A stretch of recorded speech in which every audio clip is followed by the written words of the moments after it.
নমস্কার বন্ধুরা, আবার একটা নতুন ভিডিওর সাথে আমি সুমনা। গীতার প্রথম অধ্যায়ের 1 থেকে 31 নম্বর শ্লোকের বিশ্লেষণ আমি আগের ভিডিওগুলোতেই করেছি। আশা করি ভিডিওগুলো আপনাদের ভালো লাগছে। আজকে থাকবে আমার 32 থেকে 36 নম্বর শ্লোকের বিশ্লেষণ। 32 নম্বর শ্লোক থেকে 35 নম্বর শ্লোকের বিশ্লেষণ আমি একই সঙ্গে করব।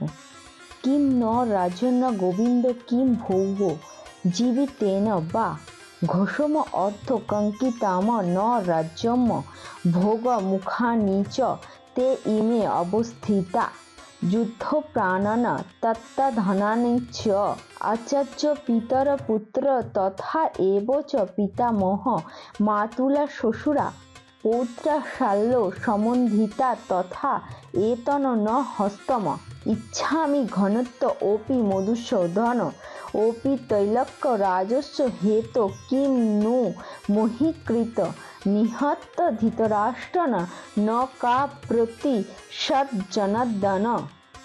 এই শ্লোকে বলা হয়েছে, হে গোবিন্দ, যাদের জন্য রাজ্য ও সুখভোগের কামনা, তারা সকলেই যখন দেখছি এই রণক্ষেত্রে আজ উপস্থিত, তখন আমার রাজ্য জয়লাভের কি প্রয়োজন? সুখভোগ বা জীবন ধারণেরই বা কি প্রয়োজন? এখানে অর্জুন শ্রীকৃষ্ণকে গোবিন্দ বলে সম্বোধন করেছেন। যেহেতু শ্রীকৃষ্ণ গো অর্থাৎ গাভীদের ইন্দ্রিয়গুলিকে আনন্দ দান করেন, তাই তাকে গোবিন্দ বলা হয়। এখানে অর্জুন শ্রীকৃষ্ণকে গোবিন্দ বলে ডাকার মাধ্যমে ইঙ্গিত করতে চেয়েছেন যে তার নিজের ইন্দ্রিয়গুলি কিভাবে তৃপ্ত হবে। কিন্তু একথাও ঠিক যে গোবিন্দ নিজে আমাদের ইন্দ্রিয়গুলিকে তৃপ্তি করেন না। আমরা যদি গোবিন্দের ইন্দ্রিয়গুলিকে তৃপ্ত করি, তবে আমাদের ইন্দ্রিয়গুলি নিজে নিজেই তৃপ্ত হয়ে যায়। সাধারণভাবে সকলেই তাদের নিজেদের ইন্দ্রিয়গুলিকে তৃপ্তি সাধন করতে চায় এবং তারা এটাই চায় ভগবান যেন এই তৃপ্তি সাধনে সাহায্য করে। কিন্তু যার যতটা ইন্দ্রিয়ের তৃপ্তির প্রয়োজন, গোবিন্দ তাকে ততটাই দিয়ে থাকেন, কিন্তু কারোর প্রাপ্যের বেশি তিনি কাউকে দেন না। কিন্তু অন্যদিকে দেখতে গেলে নিজেদের ইন্দ্রিয়গুলিকে কিভাবে তৃপ্তি হবে সেটা না ভেবে যদি গোবিন্দের ইন্দ্রিয় সেবায় নিজেকে ব্রতী করা যায়, তখন গোবিন্দের আশীর্বাদে জীবেদের সমস্ত বাসনাই পূর্ণ হয়। সমাজ ও পরিবারের প্রতি অর্জুনের গভীর মমতা কিছুটা তাদের প্রতি তার স্বাভাবিক করুণার প্রকাশ। তাই অর্জুন যুদ্ধ করতে রাজি নয়। প্রত্যেকেই নিজের ঐশ্বর্য তার বন্ধুবান্ধব ও আত্মীয় স্বজনকে দেখাতে চায়, কিন্তু অর্জুন আশঙ্কা করছিল যে যুদ্ধে তার সমস্ত আত্মীয় স্বজন এবং বন্ধুবান্ধব নিহত হবে। তাই যুদ্ধ জয়লাভের পর তার ঐশ্বর্য ভোগ করবার জন্য তার সাথে আর কেউ থাকবে না। অর্জুন সেই যুদ্ধে তার আত্মীয় স্বজনদের হত্যা করতে চাননি এবং তাদের হত্যা করাটা যদি একান্ত প্রয়োজন ছিল, তবে তিনি চেয়েছিলেন শ্রীকৃষ্ণ স্বয়ং তাদের বিনাশ করুক।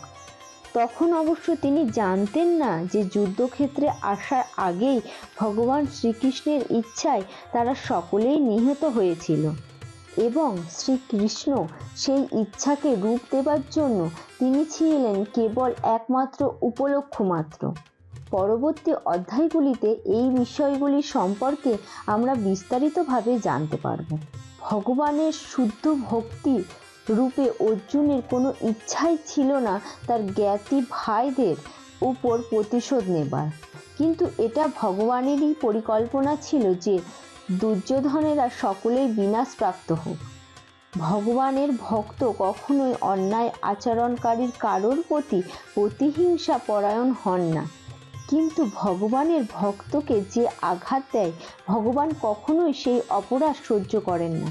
ভগবানের শ্রীচরণে কোনো অপরাধ করলে ভগবান তা ক্ষমা করতে পারেন, কিন্তু তার ভক্তের প্রতি অন্যায় আচরণকারী কাউকেই ভগবান ক্ষমা করেন না। তাই অর্জুন যদিও তাদের ক্ষমা করতে চেয়েছিলেন, কিন্তু ভগবান সেই দুর্বৃত্তার বিনাশ করতে দৃঢ় সংকল্প নিয়েছিলেন। শ্লোক নাম্বার 36।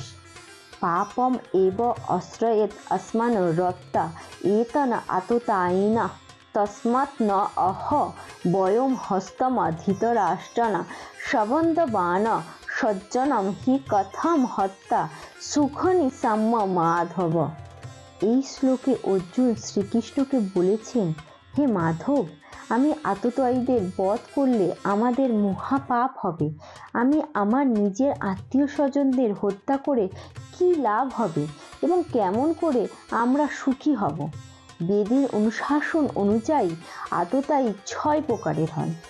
যেমন, যে বিষ দান করেন, যে ঘরে আগুন লাগায়, যে মারাত্মক অস্ত্রের দ্বারা আক্রমণ করে, যে ধনসম্পত্তি লুট করে, যে অন্যের জমি দখল করে এবং যে ধর্মপত্নীকে হরণ করে। এই ধরনের আততায়ীদের অবিলম্বে হত্যা করা উচিত এবং এদের হত্যা করলে কোনো রকম পাপ হয় না। এই ধরনের মানুষদের বিনাশ করাটা সাধারণ মানুষের পক্ষে খুব স্বাভাবিক, কিন্তু অর্জুনের চরিত্র ছিল সাধুসুলভ, তাই তিনি তাদের সাথে সাধুসুলভ ব্যবহার করতে চেয়েছিলেন। কিন্তু এই ধরনের সাধুসুলভ আচরণ ক্ষত্রিয়দের জন্য নয়। যদিও রাজ্যের দায়িত্বশীল রাজার আচরণ সর্বদা সাধুসুলভ হওয়াই উচিত, তাই বলে তাকে কখনোই কাপুরুষ বলা চলে না। যেমন শ্রীরামচন্দ্র ছিলেন সাধু প্রকৃতির, কিন্তু তার চরিত্রের কোনো রকম কাপুরুষতা দেখতে পাওয়া যায়নি। রাবণ ছিলেন শ্রীরামচন্দ্রের আততায়ী, যেহেতু সে তার পত্নী সীতাদেবীকে হরণ করেছিলেন, কিন্তু শ্রীরামচন্দ্র তাকে এমন শাস্তি দিয়েছিলেন যা পৃথিবীর ইতিহাসে বিরল। তবে অর্জুনের ক্ষেত্রে আততায়ীরা ছিল অন্য রকমের, যেখানে আততায়ীদের মধ্যে সকলেই ছিল তার নিজের আত্মীয়রা, যেমন বন্ধুবর্গ, ভাই, পিতামহ, শিক্ষক ইত্যাদি। এরা সকলেই তার শত্রু হবার ফলে অর্জুন ভেবেছিল যে সাধারণ আততায়ীদের ক্ষেত্রে যে কঠোর পদক্ষেপ নেওয়া হয় তা তাদের পক্ষে করা উচিত হবে না। তাছাড়া সাধু প্রকৃতির মানুষরা সর্বদা ক্ষমাশীল হয়। তাই অর্জুন ভেবেছিলেন রাজনৈতিক কারণবশত তার আত্মীয় স্বজনদের হত্যা করার চেয়ে তাদের ক্ষমা করাটাই ভালো হবে।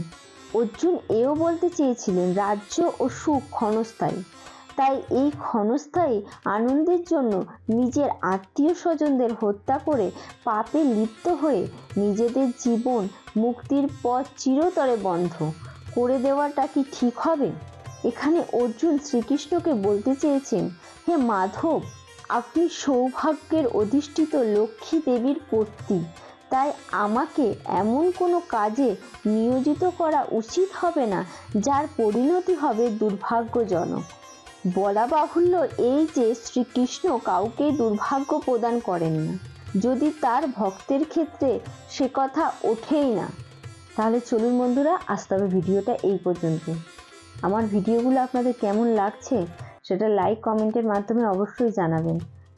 আর যারা আমার চ্যানেলটাকে এখনও সাবস্ক্রাইব করেনি তারা সাবস্ক্রাইব করে দেবেন। আর আমার ফেসবুক বন্ধুরা লাইক কমেন্টের মাধ্যমে জানাবেন ভিডিওগুলো আপনাদের কেমন লাগছে, আর পেজটাকে ফলো করে দেবেন।